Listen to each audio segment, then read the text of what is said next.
Hello दोस्तों, स्वागत है एक और नई वीडियो में। दोस्तों आज का वीडियो बहुत ही खास होने वाला है क्योंकि आज के इस वीडियो में हम 25 वीवीआई ऑब्जेक्टिव पर डिस्कस करेंगे जो कि कई बार एग्जाम में पूछा गया है, पूछे जाने की बहुत संभावना है। इस वीडियो को कंटिन्यू कर लेते हैं तो आप किसी भी क्वेश्चन को आराम से हल्के में ले सकते हैं। देखिए क्वेश्चन नंबर 1 में कहा गया कि निम्नलिखित में से कौन सा स्तनपायी है। क्वेश्चन नंबर 1 में कहा गया कि निम्नलिखित में से कौन सा स्तनपायी है, तो इसका सही जवाब हो जाएगा चुचुंदर। 1 का सही जवाब डी हो जाएगा। दोस्तों यदि चैनल पर नए हैं तो जरूर चैनल को सब्सक्राइब कर लें। चलिए बढ़ते हैं क्वेश्चन नंबर 2 की तरफ। देखिए क्वेश्चन नंबर 2 में कहा गया कि गर्म रुधिर वाले जंतु ही वे होते हैं जो अपने शरीर के तापक्रम को डैश करता है, तो इसका सही जवाब हमेशा एक साथ बनाए रखता है, इसलिए 2 का सही जवाब सी हो जाएगा। गर्म रुधिर वाले जंतु वे होते हैं जो अपने शरीर के तापक्रम को हमेशा एक समान बनाए रखते हैं। चलिए अगले क्वेश्चन की ओर बढ़ते हैं। क्वेश्चन नंबर 3 में कहा गया कि निम्न में से कौन उड़ने वाला स्तनपायी है।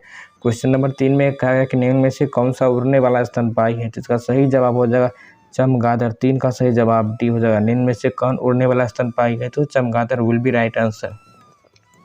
क्वेश्चन नंबर 4 में कहा झींगा किस संघ का सदस्य है। क्वेश्चन नंबर 4 में कहा गया कि झींगा किस संघ का सदस्य है, तो इसका सही जवाब हो जाएगा आर्थ्रोपोडा। 4 का सही जवाब बी हो जाएगा। झींगा किस संघ का सदस्य है, तो arthropoda will be right answer. Question number 5 में कहा कि पंचायती राज विषय है। क्वेश्चन नंबर 5 में कहा पंचायती राज विषय है, इसका सही जवाब है राज सूची की सूची में। 5 का सही जवाब डी हो जाएगा। पंचायती राज विषय है राज की सूची में। चलिए अगले क्वेश्चन की ओर बढ़ते हैं। क्वेश्चन नंबर 6 में कहा कि निम्न में से समवर्ती सूची का विषय कौन नहीं है। क्वेश्चन नंबर 6 में कहा गया कि निम्न में से समवर्ती सूची का विषय कौन नहीं है, इसका सही जवाब लोक स्वास्थ्य। 6 का सही जवाब डी हो जाएगा। कौन समवर्ती सूची का विषय नहीं है, तो लोक स्वास्थ्य will be right answer. Question number 7 में कहा कि अंतर्राज्यीय परिषद का गठन संविधान के किस अनुच्छेद के अंतर्गत किया गया है। क्वेश्चन नंबर 7 में अंतर्राज्यीय परिषद का गठन संविधान के किस अनुच्छेद के अंतर्गत किया गया है, तो इसका सही जवाब हो जाएगा अनुच्छेद 280 के तहत। 7 का सही जवाब सी हो जाएगा। क्वेश्चन नंबर 8 में कहा गया कि योजना आयोग डैश है। क्वेश्चन नंबर 8 में कहा योजना आयोग है डैश, तो इसका सही जवाब हो जाएगा असंवैधानिक निकाय। 8 का सही जवाब बी हो जाएगा। योजना आयोग असंवैधानिक निकाय है। क्वेश्चन नंबर 9 में कहा गया कि भारत में मतदान की आयु सीमा को 21 वर्ष से घटाकर 18 वर्ष कब किया गया था। क्वेश्चन नंबर 9 में कहा गया कि भारत में मतदान की आयु सीमा को 21 वर्ष से घटाकर 18 वर्ष कब किया गया था, तो इसका सही जवाब हो जाएगा 1989 ईस्वी में। 9 का सही जवाब सी हो जाएगा। भारत में मतदान की आयु सीमा 21 वर्ष से घटाकर 1989 ईस्वी में किया गया था। चलिए क्वेश्चन नंबर 10 की ओर देखिए।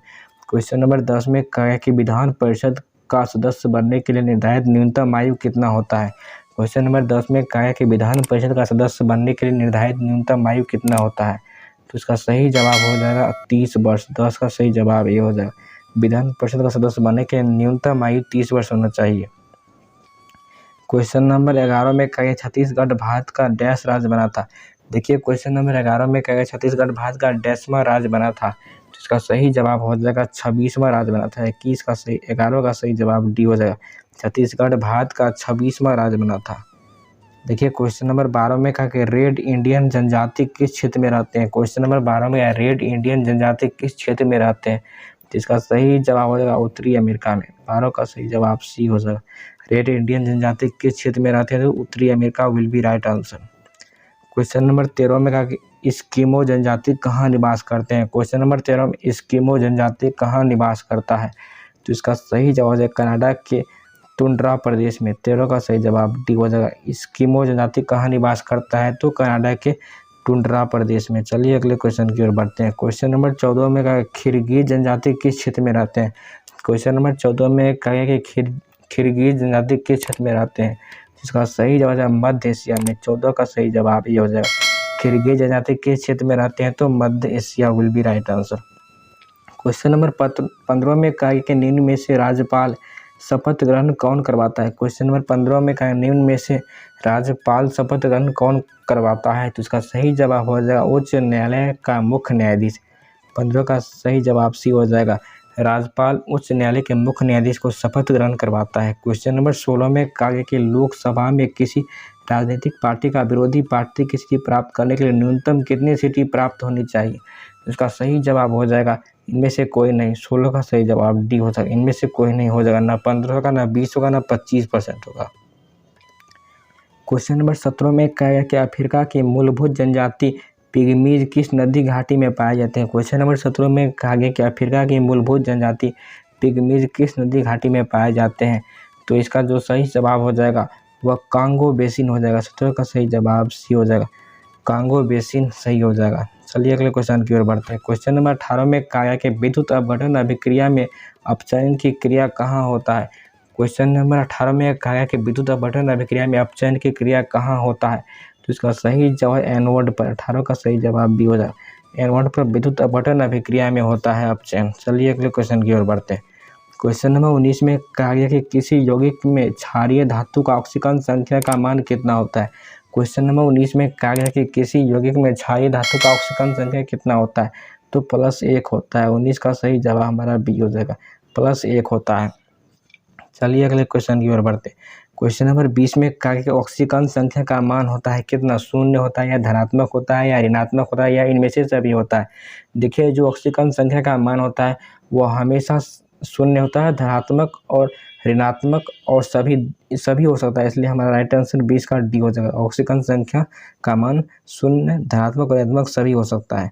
क्वेश्चन नंबर 21 में कहा है कि ऊष्माक्षेपी अभिक्रिया को क्या कहा जाता है। क्वेश्चन नंबर 21 में कहा है कि ऊष्माक्षेपी अभिक्रिया को क्या कहा जाता है। तो इसका सही जवाब है दहन अभिक्रिया। 21 का सही जवाब ये हो जाएगा। ऊष्माक्षेपी अभिक्रिया को दहन अभिक्रिया भी कहते हैं। क्वेश्चन नंबर 22 में कहा गया कि नीला थोथा का जलीय घोल किस गुण का होता है। क्वेश्चन नंबर 22 में कहा गया कि नीला थोथा का जलीय घोल किस गुण का होता है। तो इसका सही जवाब हो जाएगा अम्लीय। 22 का सही जवाब भी हो जाएगा। नीला थोथा का जो जलीय घोल होता है वो अम्लीय होता है। चलिए अगले क्वेश्चन की ओर बढ़ते हैं। क्वेश्चन नंबर 23 में कहा गया कि पॉलीथीन किस अभिक्रिया के द्वारा बनाया जाता है। क्वेश्चन नंबर 23 में कहा गया कि पॉलीथीन किस अभिक्रिया के द्वारा बनाया जाता है। तो इसका जो सही जवाब हो जाएगा वह बहुलीकरण अभिक्रिया द्वारा। 23 का सही जवाब भी हो जाएगा। पॉलीथीन किस अभिक्रिया के द्वारा बनाया जाता है, तो बहुलीकरण अभिक्रिया द्वारा। देखिए क्वेश्चन नंबर 24 में कहा गया कि निम्न में से किसमें मौलिक एसिड पाया जाता है। क्वेश्चन नंबर 24 में कहा कि निम्न में से मौलिक एसिड किस में पाया जाता है। तो इसका सही जवाब हो जाएगा सेब में। 24 का सही जवाब डी हो जाएगा। मौलिक एसिड किस में पाया जाता है, तो सेब इसका सही जवाब है। देखिए आज के वीडियो का लास्ट क्वेश्चन देखिए। क्वेश्चन नंबर 25 में कहा कि भारतीय जीवन बीमा निगम की स्थापना कब हुई थी। क्वेश्चन नंबर 25 में कहा गया कि भारतीय जीवन बीमा निगम की स्थापना कब हुई थी। तो 1956 में हुई थी। 25 का सही जवाब ये हो जाएगा। भारतीय जीवन बीमा निगम की स्थापना कब हुई थी, तो 1956 में हुई थी। दोस्तों इस वीडियो में हमने 25 विवि ऑब्जेक्टिव पर डिस्कस किए थे। यदि वीडियो अच्छा लगता है तो वीडियो को लाइक कीजिए, शेयर कीजिए, सब्सक्राइब कीजिए। मिलते हैं नेक्स्ट वीडियो में, तब तक के लिए जय हिंद जय भारत।